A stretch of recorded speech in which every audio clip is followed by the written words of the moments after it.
Vamos aproveitar o intervalo do seu podcast para falar sobre K-pop. Preciso contar uma coisa para vocês. Que você faz dancinha no TikTok?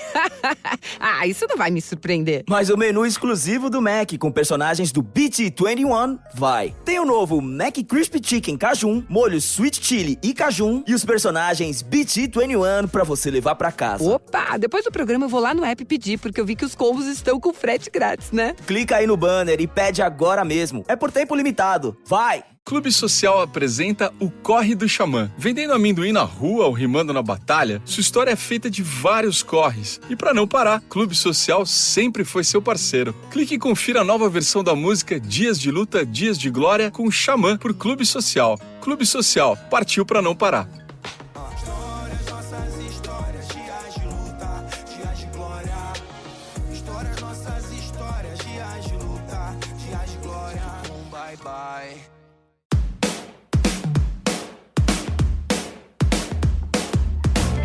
Hello and welcome to The Shift, the podcast that aims to tell the no-holds-barred truth about being a woman post-40. Created and hosted by me, writer and broadcaster Sam Baker. My guest today is the actor, hyphen screenwriter, hyphen comedian, hyphen novelist, all the hyphens, Andi Osho. You might recognise her from Line of Duty or Blue Lights. She's all over the place. And as if that's not enough, in her previous incarnation as a stand-up comedian, she won the Funny Women Award. And now she's turned her hand to fiction. Her new book, Tough Crowd, is a laugh-out-loud romantic comedy about a subject that's very close to my heart. What it means to be a step-parent, or sparent, as she calls it, which I think is absolutely brilliant. You know, when I look back on these situations, I'm just like, wow, I really did not think that through. I got myself into something that was massive, and I kept thinking, how hard can it be? Andi joined me to talk about being a teenage dork, how getting back in touch with her estranged dad gave her renewed respect for her mum, and giving herself permission to be creative. She also told me about checking in with your heart, why it's okay to mourn your younger self, and how she realised she didn't want kids, but she did want a family.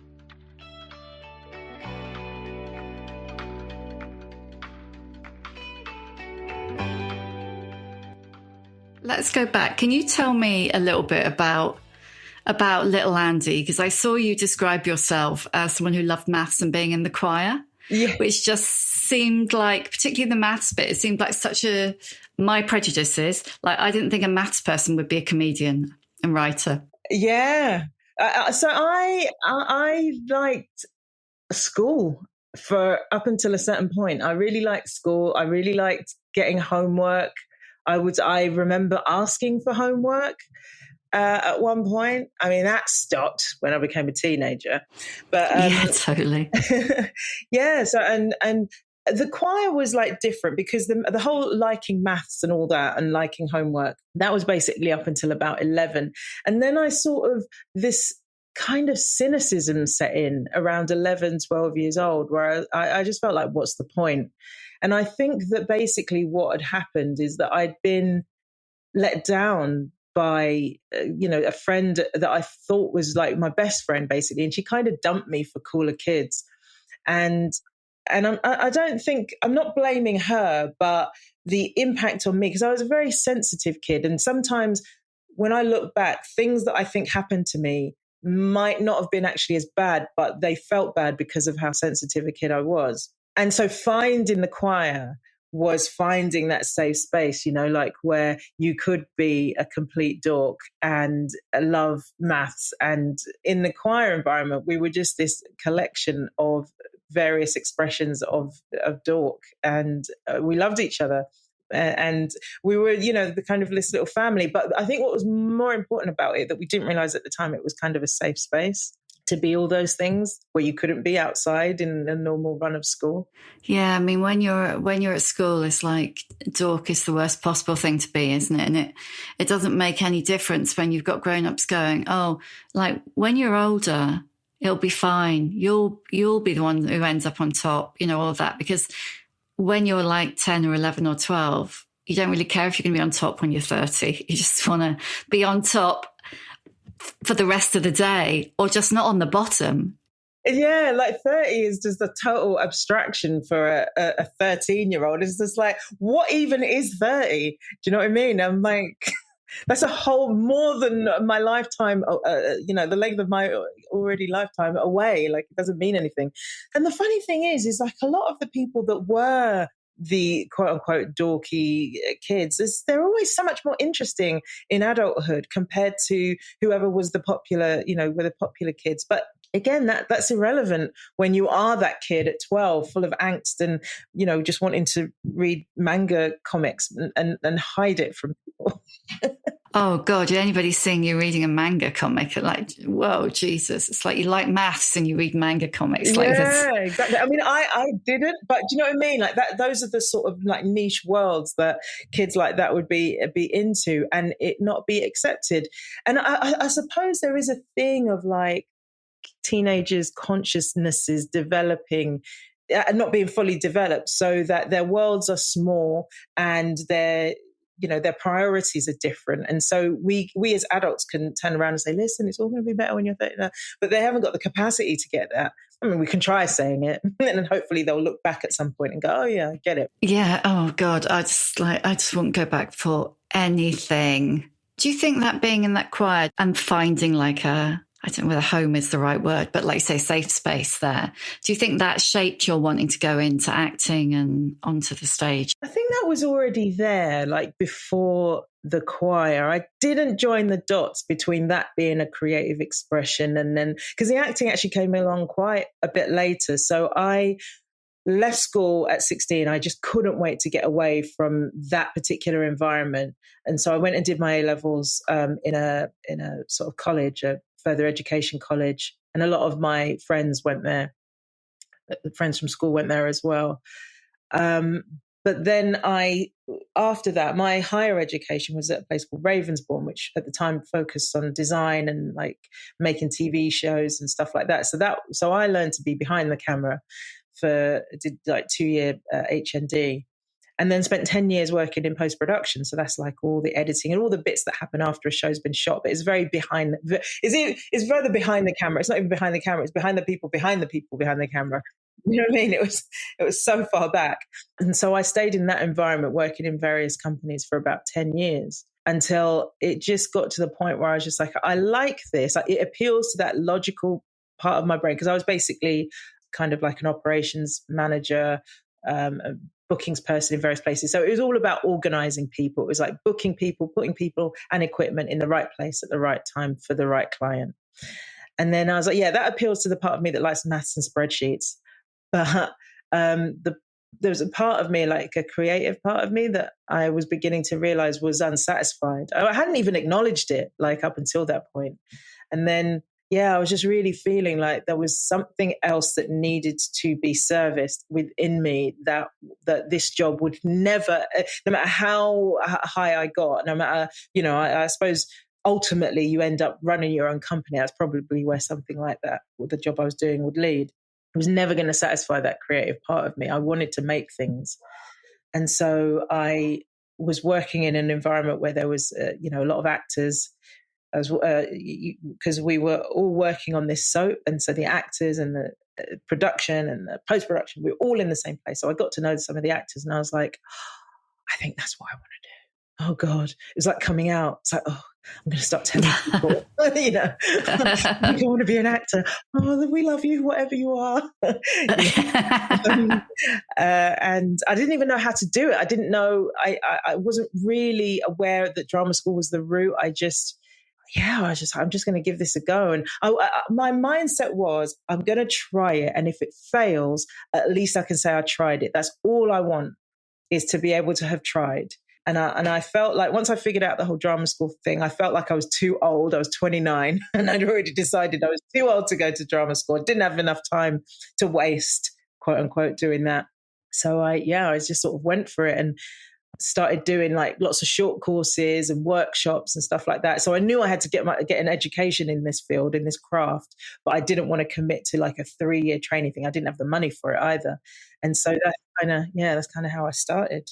So you said just now, when you said that going kind of behind the people behind the camera was the safe option, was that safe? Who's safe? Was it like pleasing? Was it like the thing that would make your mum not worry? Was it? I wasn't consciously thinking that, but I realized that the environment that I grew up in was not one that encouraged risk. You know, we weren't encouraged to consider an entrepreneurial life or a freelance life or a creative life because it was too uncertain. All our education at home was geared towards going towards 9-to-5 safety. A profession, not just a job, a profession. So my oldest brother is an architect, and my next brother down he was a senior accountant within the NHS. It's a good, solid, you know what I mean? You can work anywhere with those skills. You can work in other countries as long as you can convert or whatever. But do you know what I mean? That's good, solid.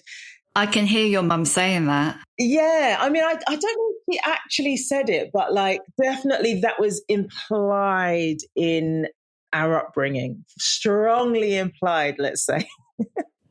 So when you came out as a wannabe actor, how did that go down? Yeah. You know, my mum is very supportive. But I think a lot of it didn't quite make sense. So I think she was kind of referencing off how I'm feeling, how am I doing? And if I'm happy, then it seems to be, this is how I watch shows that I don't understand, like Industry or something like that. Like I don't understand all the financial talk, but if that character is unhappy and that one is happy, then I know what's going on. And I think that's what my mum was doing with me, is like, she seems to be enjoying this. And then, you know, she came to see some shows, but the first thing I was in was just this sort of terrible show. And it's funny because, she was well done, terribly proud. And then I invited her to see, I was in a show, Pinocchio, a revival of Pinocchio. And she was like, oh, no, I don't think so. And then I was thinking, do you thinking that all plays are like these really confronting, like male nudity, drug taking? You know, even though it was like Pinocchio. And she's like, no, I'm good, thank you. I've had enough dicks. For my liking. Yeah. So she was very supportive. But I think where she struggled was, my financial instability that came from making this choice. That was very difficult, I think, for her to see. And then it was difficult emotionally because when I went to America, I've had this feeling, I know I'm supposed to be there, but I don't know why. So we would often have conversations where I was quite upset, quite tearful, but the solution was not come home as far as I was concerned, so she would have to, try and figure out how to best support me when the one logical thing, knowing how important logic is in our family, the one logical thing to do would be, all right, take yourself out of this environment that is upsetting you. I think with my mum, as long as we're all happy, she's happy. She just wants to see us content in whatever it is we're doing. It doesn't mean she hasn't got an opinion about like what makes sense and what doesn't, but she's not one of those parents that's enforcing that on you. She sounds pretty amazing. Did you go to America for, you went to America to go to LA and try your luck? Yeah, basically. Oh my God, you're such a glutton for punishment. I know, right? So, where that came from was really depression, actually. So I had got quite a long way down the road with the old stand-up career and stuff. And, I'd done my Apollos and Mock the Weeks, and I was just really starting to get disenchanted with the whole thing and feeling like this chasm between who I had to be on stage and who I was in my life. I don't know, maybe because I was doing a bit of work on myself or whatever, but I just felt less and less wanting to go on stage. And then, I got really depressed. And I remember one evening just Googling like living in America or working in America or something like that, or working in Hollywood. That was it. And then this course came up, or this kind of networking event sort of thing, where this guy takes you out to Hollywood and he introduces you to actors and managers and agents and things like that. I was like, is this a hoax? It sounds too good to be true, because there were all these really great testimonies, and I kept looking up. I googled the name of his event and then scam and hoax and stuff like that. Totally. Yeah. So I went, and I it was a real struggle, because I was so deep in the depression that I almost left. I got to LA, and then I was like, I can't do this. I can't be around people. I don't want to network. This is not where my head's at. And I changed my flight, and I told the guy, listen, I'm really sorry. I know you don't do refunds and all the rest of it, but I'm going home. And he was like, please don't go home. You are really going to regret going home. And it was the most amazing week. And I made friends for life, on that course. And so I ended up just like doing a bunch of different stuff. I ended up staying in the end for like 6 years, and I was trying to be a vlogger, and then I'm going to be a director, and I made short films. And I think ultimately the reason that I went to LA was not to make it. It was to learn and give myself permission to be an artist. Because when I came back with a lot more self-belief and faith in my craft and my artistry kind of thing. Because before leaving, I did feel like how people saw me was so limited. And it's not that just being a stand-up is anything wrong with that. If that is all you want to do, and that's how people see you, then great. Public perception is in alignment with who you are. But that wasn't me. I had more to give, more I wanted to do. And so therefore public perception was completely out of alignment with who and what but I was buying into it by continuing only on that track. So giving myself going to America, that gave me that sort of career interruption. I don't know, reinvent it in a way, really. It sounds a bit poncy, really. I went to America to reinvent myself. But like, it was a little bit like that, of just broadening who and what I was. It takes a lot of courage to do that, doesn't it, though? Because you had gone from, behind the scenes to stand up. And then you're like, okay, well, I did that and I enjoyed it for a while, but now it's not, I don't know, feeding me or meeting my needs, or it's not making me feel great. So I'm going to step back from that again. But is that something that you've always had, or is it something you've acquired as you've got older? You mean like stepping back from an opportunity because it doesn't feel right, like almost like an intuition about your like a clear-sightedness about what you need, and then the courage to go, well, yeah, it's a risk, but I'm going to do it. No, I don't think I have always had it. In fact, I thought I was quite risk averse actually growing up, which is why I chose the Ravensbourne option as opposed to, some of my peers did go off to drama school. So it's not like I didn't have like real world examples of people doing it, but I just honestly did not think it was for people like me. That's what the story that I told myself. And I didn't even really know what I meant by people like me, because a couple of people that I'm thinking of were Black. So it wasn't like a race thing. It was just, maybe it was a combination of things of growing up in the East End and working class family. Maybe it was a lot of different things, but yeah, I just didn't think that was an option. When I got to the precipice of like deciding I wanted to go into acting, I think that was that thing of just like, this has to happen. I have to do this. And it's not a willfulness. It's not a, no matter what, no matter whether there's advice, good advice to the contrary, I'm doing this. It's not like that. It was more like just feeling your way through. And I sometimes think of, your heart as like this compass that is, will always take you to your true north. So if you check in with yourself, you'll always get directed in the right way of where you're supposed to be. And so I suppose I hope that's what I'm doing, is like feeling my way through and going, how does my heart feel about this? Well, my heart's not in it. Well, in that case, it's not the right place for me. As much as, one of my friends who's also a comedian, he just says it's really funny because it's almost like I clocked the game of stand-up. It's like, getting to the pinnacle of UK stand-up anyways, doing live at the Apollo. It's just like, right, clock that game. What game shall I play now? And I wasn't thinking of it like that, but what actually happened is I was looking down the road at people who are further ahead than me, and I wasn't excited about what they were doing. So I thought, well, if that's what's down the road for me and I'm not excited about it, why carry on down this road? There's nothing there for me that's going to fill me up, Yeah, I guess that's the thing, isn't it? Because so often the problem is that you can't see any, I don't want to use the word role models. What's the word? But you look up and you can't see anyone who looks like you. But actually, if you're looking up and you can see a path, but that you don't want to take that path. That's like how old do you think you were when you started checking in with your heart and then listening to what your heart said? Yeah, listening. That's the key, isn't it? Is like actually paying attention. I'm going to say, it's hard to know because I might have been doing it and not been aware that I was doing it.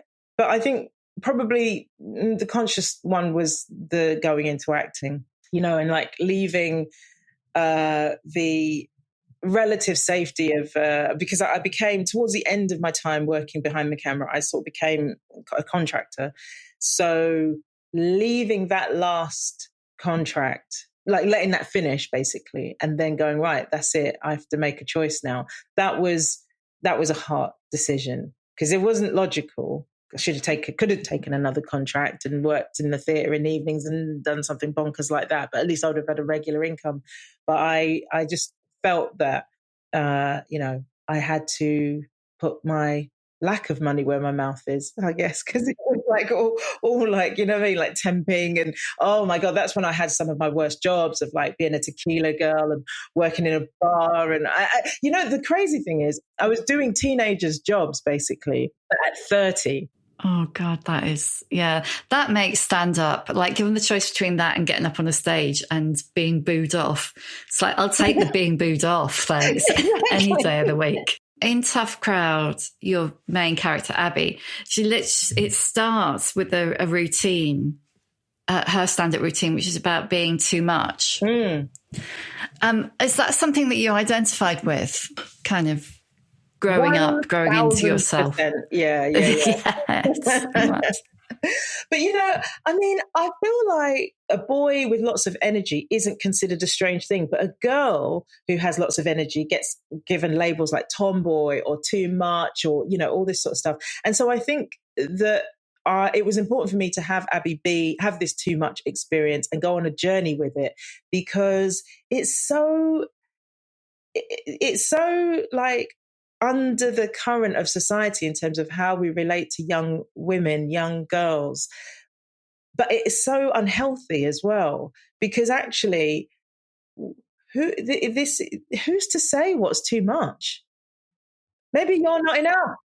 And actually, Abby says that at one point, but she doesn't really believe it at the point that she says it. But it's like, who's defining this too muchness? Yeah, it's like, who's making the rules? It's the same. It's the whole thing, isn't it? Like when women are angry, they're like shrill or hysterical. And when men are angry, they're powerful. And it's just all of those kind of rules that we all learn when we're really young, I suppose. Oh, definitely. 100%. I mean, I sometimes joke, like, who did men get to do their PR because it's perfect, because we're all convinced by the idea that women are more emotional, because men have managed to trick her, or generally speaking, we've all been managed to trick us into thinking that anger isn't an emotion, or jealousy isn't an emotion, or rage isn't an emotion.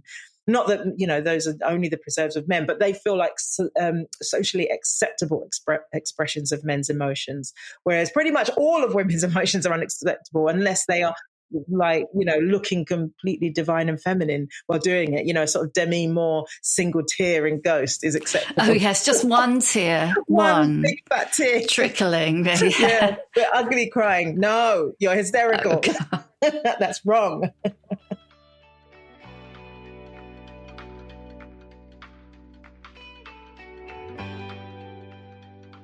Your dad left when you were 7. Yeah. Didn't he? How old were your brothers then? So they would have been probably about 13 and 14, something like that. So they're quite close in age. Did having older brothers, did that kind of offset it a little bit or not? No, not really. I think we were all having our own singular experiences of it. What I realised only recently, that the ages that we were at when it happened really affect how we perceive what happened, as well as our own personal relationship with him. So, and this only came to the fore because I got in touch with him. I was having therapy again, and the therapist was like, we need to reconnect you with your dad. How did that feel when the therapist said that? It was interesting because I didn't see how that related to what I was going through, because I think, this was when the depression started. And so I had never thought to myself, I'm depressed because I've lost contact with my dad. That's not what I thought was going on. I didn't know why I was depressed, but she was like, yes, you need to reconnect with your dad. So it took about probably a month or so to actually physically get, maybe even longer, but to physically have a number for him. And then, a little while longer to actually decide that I was going to call him. And it was a very amusing conversation in the sense of like, it wasn't the sort of emotional outpouring that you might romanticize a moment like this. It was like, can you hear me now? Because he's in Nigeria. Can you hear me now? Can you hear me now? How about now? It was like probably like that. I was, exuberant. I was like, I've reconnected with my dad, and I had this really visceral physical experience of like circuitry completing inside of me, and lots of things made sense about my past and who I am and who I'd become, and blah de blah. Anywho, so I told my mum, breathlessly telling her all these things. She's like, oh, right, okay. And I told her some things that I'd found out about him that were a bit of a shock. And so, yeah, there was that. I mean, sidebar. So she's just written her autobiography, and I offered to edit it. And so, so there's all these gaps that are now getting filled in of like all these things that I sort of knew about my dad, but didn't. But because I'm editing her book, not only am I reading it, but I'm also having to ask questions as well. Okay, so Mum, how long was Dad in prison for? Like stuff like that. So yeah, like finding out, I mean, I knew about that, but I didn't realize how long and where and why it had happened. I never really asked. And so this is the first time in my life I've really had a more comprehensive understanding of the family history, especially like prior to us as well. Like what's my mum's origin story, basically. I mean, you were 7 when you'd last seen him. And how old were you when you found him? Like 37? So 30, oh gosh, it was 2012. So what would that be? So I'd be 40. I was nearly 40. Nearly 40. Wow. Yeah. So you hadn't seen him for 23 years. So we had seen him in between. So he had randomly shown up on our door one evening when I was probably about 11. And then we had gone to Nigeria and seen him then a couple of times. I think the last time I saw him I think he came to the UK again, and I was like in my very early 20s. So it's probably like a good 20 years since I had spoken to him. And how did his leaving shape you, do you think? So this is conjecture purely, because who can know? But I think that it made me a really hard person. Basically, I think when things happen to you in childhood, you create strong suits, you create defense mechanisms, you create coping mechanisms to deal with it. You don't realize that's what you're doing, but you're trying to basically stay safe in the world. So mine was armoring up. And so I was a very defensive person. I was very volatile emotionally, but they were male emotions, anger and snapping at people and stuff. I was very competitive, like to the point where I get angry almost if somebody beat me at something. I remember playing pool with a boyfriend, and I was furious that he beat me afterwards. And it was just like, he's like, that wasn't fun. Doing things like that with me just was not fun, because I could get so deeply competitive. Yeah, I would freeze people out if I just not to stop talking to them. If I was upset about something, I would never express myself, express my emotions. I found that very, very difficult. I was very difficult in relationships. It was, so I think all of those, I'm not blaming my dad, but I think a lot of that came from the armoring up or the, coping mechanisms as a result of him not being there. But it was also probably, it was probably as a result of a reaction to who my mum was becoming. Because I remember my experience of her was that she was very soft and gentle prior to him leaving, and that she wasn't afterwards. And so I think that I had unconsciously made choices And I do remember having an experience where I said to myself, oh, wow, I'm on my own here. Like about 10 or 11. That's very young to make a decision like that. Fuck you. I'm just like, I was getting picked on at school, and somebody had upset me, like teasing me about my Nigerian name. And that happened a lot with foreign names, as we all know, like people find ways to do all kinds of things with them. And I was upset and I was crying in my bedroom, and my mum sort of banged on the wall, because there was a wall between us. We were in adjacent sort of rooms. And I told her what was wrong. She was like, is that it? That is it, lady. that is Not enough for you. Yeah. What do you need? Blood? I didn't have any of those thoughts. It was just such a gut punch. I was just like, you're on your own. That was the thing. Yeah. Like, you're just nobody has your back. And I'm not saying she that was not on your team. Yeah, I'm not, and I'm not saying she didn't. And from her perspective, like, given the things that she's been through, something like that just wouldn't register as being, upsetting. So I don't think she's a bad person for like having thought that. But from that 10-year-old's perspective of what she needed from her mama and what she got, oh my God, it was devastating. Do you think that, not to psychoanalyze you, promise, but do you think that combination of your dad leaving and that experience you just recounted with your mum, do you think that affected your relationships going forward, your relationships with men, where you were a bit like, I'm an island almost? I was completely, and I mean, in hindsight, impenetrably so. I mean, yeah. Anyway, but I was not emotionally really available because I always metaphorically had my bags packed, because people leave you. That's the lesson I've been taught. And I think that's the other thing about, when you're a kid, is the lessons that you get taught by because people forget how much kids learn by what adults do rather than what they say. And so what his actions was just fucking up and leave. Like, you don't even have to say, because he didn't say anything. He didn't say, in fact, he duped my mum into thinking that we were all moving to Nigeria, and he just didn't come back. He didn't call. She was like tearing her hair out. Where is he? Where is he? Is everything okay? Because he was like, I'll go out first. I'll come back with you guys' tickets. And my mum was shipping our stuff over. Do you know what I mean? It was like that level of deceit. And so the lesson, but from his behavior for me as a kid, was, oh, you just leave. You just vacate.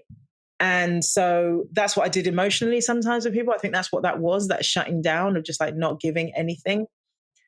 But also, like in a relationship, it just sometimes just wasn't there. It was just like either unproductive emotions were there, or there was nothing there. I'm fine.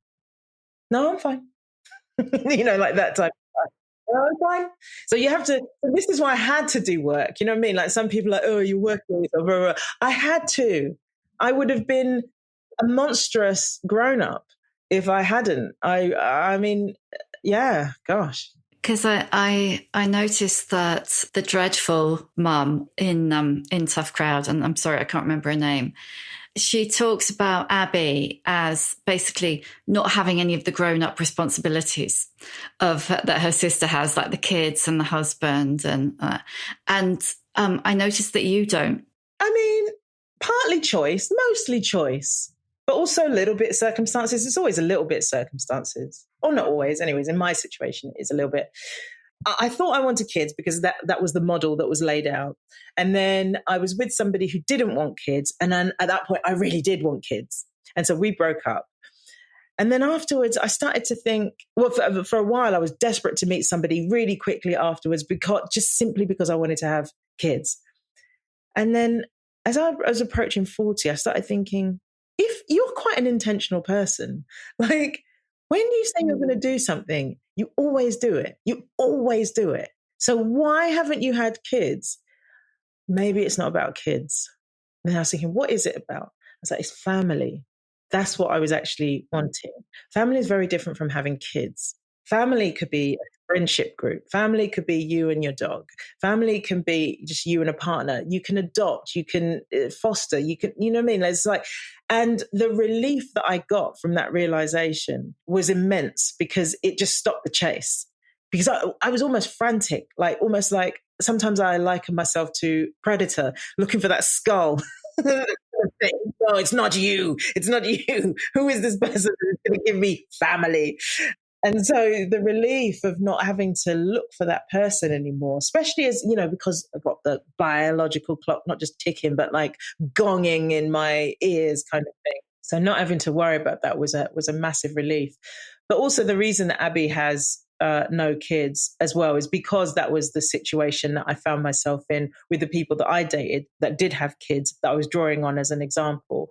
I think it's a very specific situation in the step parenting model where you don't have kids yourself, because it's different if you're both bringing kids to the blended environment. But if you're a single child-free woman dating a guy with kids, man, that is a totally different ask, because you're still in the question of, do I want kids? Can I have kids? I don't actually know. Like, a lot of times you don't know.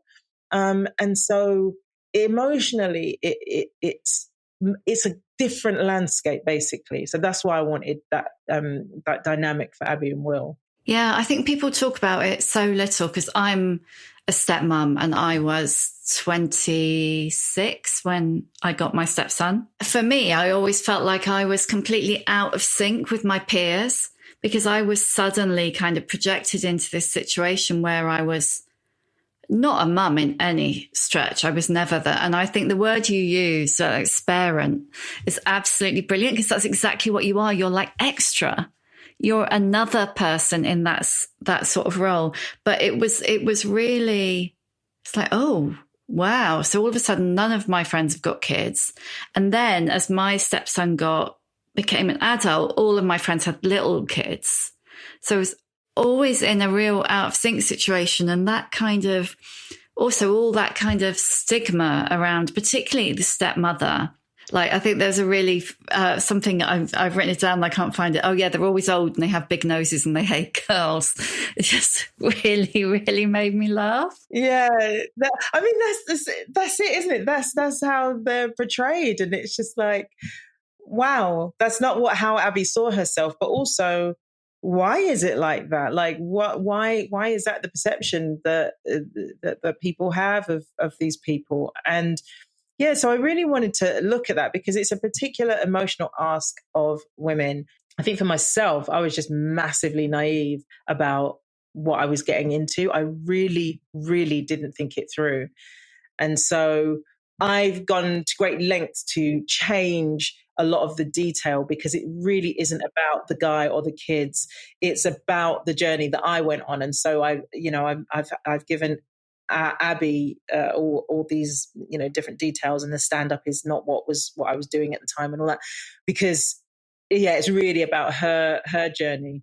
When I look back on these situations, I'm just like, wow, I really did not think that through. I got myself into something that was massive, and I kept thinking, how hard can it be? We'll be fine. And making all these assumptions about, like, Abby has a moment where she's like, what are the kids going to call me?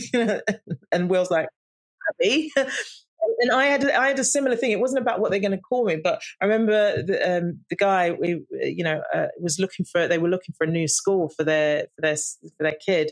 And I was like, I should have a bit of a say in this, don't you think? And he was like, what? No, it's got nothing to do with you. I mean, he didn't say it like that, but it's just like, what? Yeah, it's like, I think there are so many things, isn't there, like that are probably that they become true and they're not necessarily true. They're just true for you. I think I'm going to adopt sparent because I think that's what you are.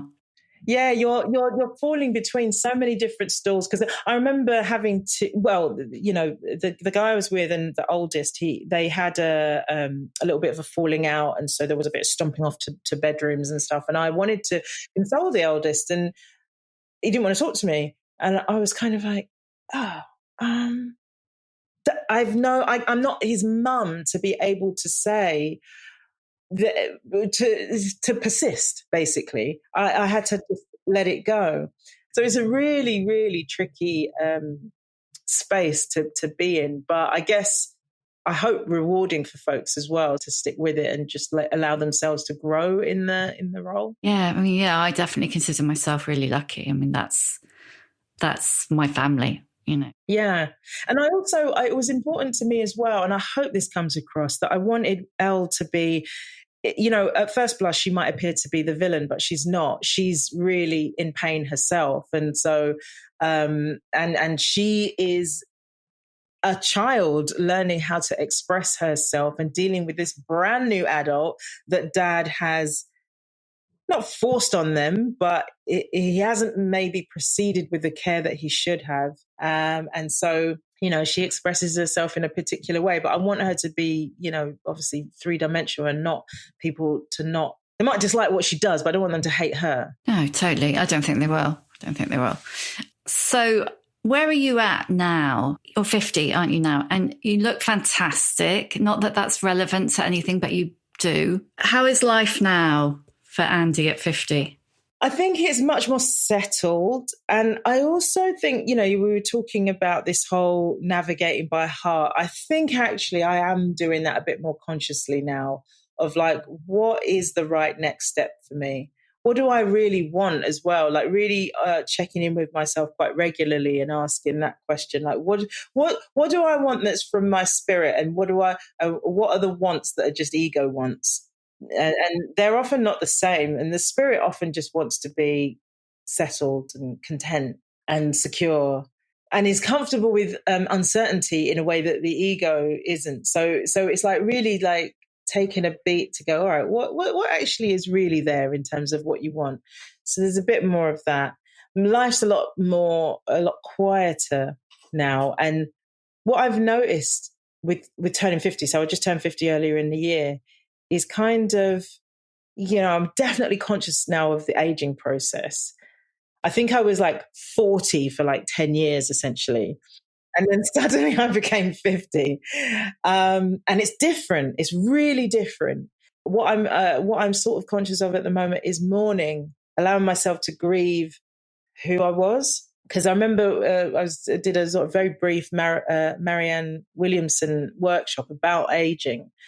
And I think that came up is this notion of like grieving the person that you were, because that can be part of what can cause sort of depression and mental health issues with the sort of aging process, is not realizing that you're now in a different phase of life. You know, your attractiveness will change, but that doesn't dictate your worth. Do you know what I mean? Like I used to be a hot something, like in my 30s with the legs out and the little dresses and the blah, blah, blah. That girl doesn't exist anymore. Those legs are gone. But my value hasn't lessened, but I have to have a little bit of a remember that it's sad for me actually that that's not who I am anymore. You know, I can look good, but it's that look good for your age thing. It's not the, you know what I mean, objective 30-something, fit legs, you know, banging body, all the rest of it. It's not, people don't relate to me in that way anymore. And as much as I do try and do my interior work to, you know, be present to my value in different ways, society is still very reverential of youth, isn't it? So like, it's not, we all have to start to agree that youth isn't all that. Before, you know, the messaging will really start to change. Like even just stopping dyeing my hair and cutting it felt like a real massive like act of, almost like a revolutionary act. And that it took me probably about 4 years to get to that decision to be able to do it. It was not an overnight thing. But yeah, so 50 looks a bit like really getting comfortable in my own skin. You know, the messaging from outside isn't necessarily that this isn't the best to be in. You know, so I have to, so now it becomes work, because it's easy if you're young and hot to go, oh, I'm just comfortable with my skin, or because everybody loves your fucking skin. Everybody loves young, everybody loves hot. Yeah. It's more work when it's 50 and the skin is a bit sort of, you know, crepey. I noticed that a couple of the people I've spoken to who, like one who was a scriptwriter, and she had been told by her agent, basically she was 49. you're 49. You are basically 49 indefinitely. You are basically a female scriptwriter can't be 50. I was like, wow. And then I spoke to a comedian, and when I started talking about her age, she was like, well, she started making like cutting note motions at me. And then she's about the same age as me, so like mid 50s. And I was like, and she's like a real like box smasher, a rule breaker, take no prisoners. And she was like, no, we don't talk about my age. And I was like, and I didn't say it, but at the time I thought, wow, you're the person who breaks all the rules, but not that rule. Have you felt like any pressure professionally to like stick at late 40s? No. But but that is because industry is slowly changing to have better representation. So if we were 20 years ago, yeah, I would have definitely, I would still be dyeing my hair. I would be 45 indefinitely. And, you know, I would have been giving you the cut signal for talking about my age.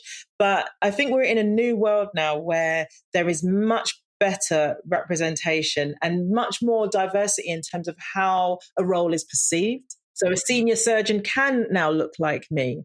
A head teacher can now look like me. A senior police officer can now look like me. Whereas, you know, 20 years ago, you're looking at a script and people, even in the writing stage, were not perceiving these characters to be looking anything other than white men, basically.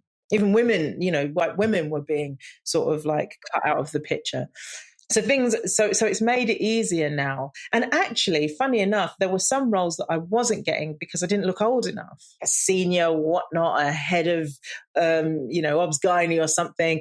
I wouldn't get a look in because I was, you know, I might have been late 40s, but I looked early 40s or late 30s or something like that, which is, thanks, guys, but I really want this job. So letting my grays come out and cutting my hair and all that and discussing my age, it's not strategic, but I don't think it's going to hinder me. And if it does, then what needs to change is industry perception rather than me feeling like, oh, I shouldn't tell anybody I'm 50. It's like, I'm 50. Just you adjust because 50 happens to everybody. And you should be grateful if you get that far because some people don't make it that far, you know? So why are we demonizing like these ages? Totally. I've had so much of your time. I'm just going to quickly ask you the questions that I always ask at the end and then I'll free you. But thank you.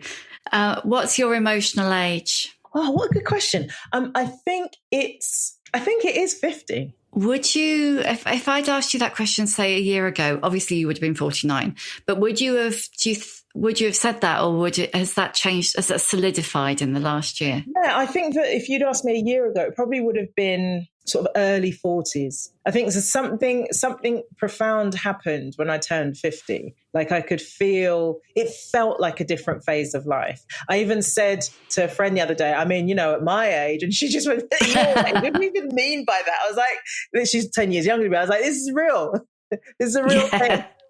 Yeah.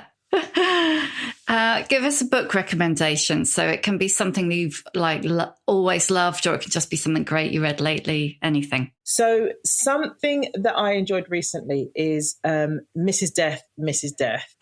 Love that. Yeah. She's been on the pod. Has Selena. she? Oh my God. Now I found it really challenging, and it's not something that I would have picked up in a bookstore. So I was reading it because I was doing a show where we were going to be discussing it. I loved it. I was just so transported by her inventiveness and obviously the poetry in it and talking about death. I think getting to 50, you think about death. And I loved that she had so much to say about it. And it was out there because we shy away from death. We're scared of death, and we shouldn't be because it is part of life. It gives life context. So we can't shy away from these conversations. So I really love that there's this like beautiful book about it. What advice would you give younger women? Younger women? I thought you could say younger self. I was like, well, she wouldn't listen anyway. That's probably true still, though, of all younger women. Yeah, I mean, I think it's dare to take up space, because I think when I was I was scared to take up space. And I noticed something relatively recently, that when I used to walk down the street, up until not that long ago, I would sort of check in with the person I was passing. Am I okay with you? And that is a strange thing to do, like to not be, to be so like unsure of your, of how appropriate it is for you to take up space, that you're checking in with strangers. Is this okay? Is it okay that I exist? I feel sad for little Andy. Yeah, well, it wasn't little Andy, it was adult Andy. Right up until into my 30s, I was still doing that. I mean, in my teens, I was terrified. I hated walking past bus stops because I thought everyone was staring at me and everyone was talking at me, talking about me. But like, yeah, certainly up until I'd say mid-30s or something, like am I okay with you? And obviously people have got like really sort of resting faces that don't look particularly available. So I would always think, no, I'm not okay with them. I'm not okay with that person either. Oh my God, the world hates me. That's like hyper alertness, isn't it? It's well, like that's what you get when you live in a household where you feel like you have to walk on eggshells, as you become hyper alert as an adult. And that is better than it used to be. But yeah, it was that is something that has been part of my sort of makeup, is being hyper alert about other people's emotional states. Who is your old bird role model? I sometimes think to myself, if I'm being a bit full of it, I think, would Oprah say that? Yeah. Like, would she would. Yeah. Well, a lot of times she wouldn't. The things that I'm thinking of, like, she doesn't, sort of, like, she's not very. She doesn't brag. She's not a braggy type of person. She doesn't humble brag. If she's going to say something about herself, she just says it. You know, I am one of the most successful, TV hosts and entrepreneurs in my field. And I've done this, that, and the other. She'd just say it. She wouldn't feel a way of going, well, I guess I suppose I've done well. And I often use Oprah and Brad Pitt, weirdly. Like, those are the two. Like, Brad Pitt say that. He doesn't strike me as a sort of braggy type of person either. So I use those two as a model of like, am I being full of it, or am I trying to do a humble brag? And then I put it in Oprah's mouth or Brad Pitt's mouth. And if it doesn't feel right, then I don't say it. I'm totally going to try that. But do you know what? That strikes me as really interesting, because what Oprah doesn't do is something that is quite a female thing, which is like basically like that look for someone else to say the nice thing about you, because you don't feel like you can say it yourself. She just says it herself. Exactly. And that's why she's open. That's why people appreciate her. Like, if someone is the best at doing something, or they're the number one, this, that, and the other, when they just say it plainly, factually, it doesn't sound braggy. But it's actually when people try and sort of play it down, humble brag it, that's when you're just like, oh, please. You know what I mean? So actually, using her voice as a way to sense test that is actually very helpful, because it helps me stay honest. You know what I mean? Like, am I actually trying to low key say something cool about myself rather than just saying it? And if it sounds weird out of her mouth, then I go, yeah, you're just trying to humble brag it. Just say it. What's your superpower? I think it is listening to my heart. That's a really good superpower. Yeah, we out here trying. Yeah, just navigating by heart. And last one, how many fucks do you give? Not none. The art is finding the right things to give a fuck about, isn't it? It's like, and the right opinions to give a fuck about. That's why I'm not on Twitter anymore. Oh man, that's a bad place to be. But it all boils down. It feels like so much of this conversation is boiled down to checking in with your heart and listening to it. Yeah. And when you make decisions based on that, sometimes to the outside world and even to your own logical brain, they don't make sense, but they make sense to your heart, and your heart never steers you wrong. Thank you for listening. If you enjoyed this episode, you might also like the episode with Selena Godden, who wrote the book Andi recommended. You'll find a link to it in the show notes. You can hear a new episode of The Shift each Tuesday, wherever you get your podcasts. If you like what you hear, please do rate, review and follow, because it really does help other people find us. If you'd like more of The Shift in your life, head over to theshiftwithsambaker.substack.com and sign up for weekly newsletters, podcast extras and more.